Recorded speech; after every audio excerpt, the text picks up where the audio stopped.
Le Covid circule toujours. Nous devons continuer à adapter nos modes de vie.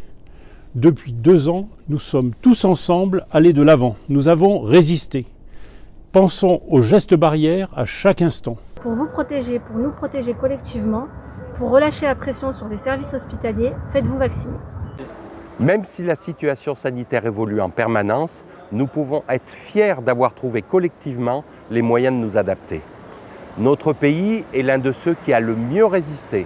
Notre pays est l'un de ceux qui compte le moins de victimes. Notre pays est l'un de ceux où la reprise de l'activité est la plus forte. Le chômage n'a jamais été aussi bas depuis 2008. Nous pensons aux victimes et à leurs familles, à celles et ceux qui se remettent lentement de la maladie, à toutes les personnes qui souffrent.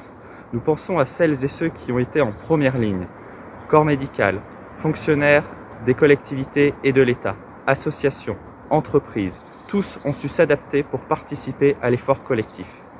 Soyons fiers de notre pays, soyons fiers de nos soignants, soyons fiers de notre corps enseignant, fiers de nos forces économiques, fiers de chaque citoyen qui a participé à l'effort collectif en se faisant vacciner pour sa sécurité et pour celle des autres.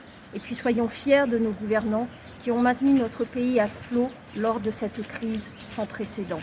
2022 sera une année importante avec l'élection présidentielle.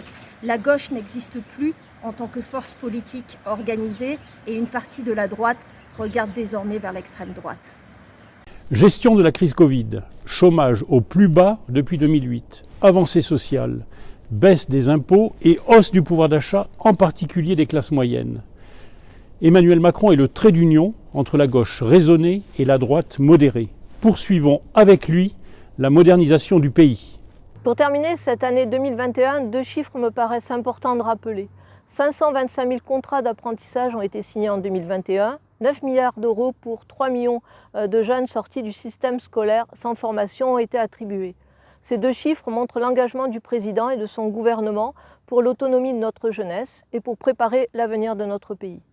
Pour cette nouvelle année, nous vous adressons nos vœux les plus chaleureux, vœux d'un retour à une vie normale, vœux de bonheur et de réussite pour vous, vos familles et vos proches.